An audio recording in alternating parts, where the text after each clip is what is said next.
Ինչ արժե երեխա մեծացնելը։ Հայաստանի համար նման հաշվարկ կարծես թե չկա, բայց մի քանի 100,000 դրամից մինչև միլիոն եւ ավելի երկրում տրվում է նորածին երեխայի ծնողին, խնամակալին կամ մայրիկին։ Երեխա ունեցողներին աջակցության մի քանի ծրագիր կա Հայաստանում, օրինակ մայրության նպաստը։ Ստանում են եւ աշխատող եւ չաշխատող կանայք։ Պետությունը 172,500 դրամ է հատկացնում չաշխատող կնոջը։ Աշխատող կանանց դեպքում նպաստը հաշվում է ըստ աշխատավարձի չափի։ Հայաստանում հաշվառված ծնողն ու նորածինը ստանում են նաև երեխայի ծննդյան միանվագ նպաստ։ Առաջին երկու երեխայի համար 300,000 դրամ, երրորդի ու չորրորդի համար 1 միլիոն դրամ, հինգերորդ ու հաջորդ երեխայի համար 1,5 միլիոն դրամ։ Մինչև երեխայի 2 տարեկան դառնալը ծնողը կարող է 30,000 դրամից ավելի գումար ստանալ, եթե դիմի պետությանը երեխայի 70 օրականը լրանալուց հետո։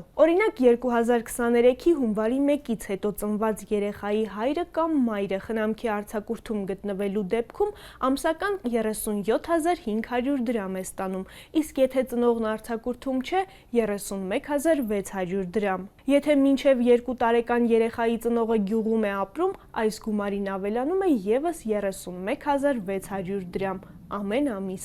Իսկ եթե ձեր երեխան ծնվել է 2022-ի հունվարի 1-ից հետո եւ ընտանիքում երրորդն է կամ հաջորդը, մինչև փոքրիկը կդառնա 6 տարեկան, ամեն ամիս նրա համար 50,000 դրամ աջակցություն է նախատեսված։ Իսկ կոմենտներում դուք հաշվեք, երեխա մեծացնելու համար սա բավարար է արդյոք։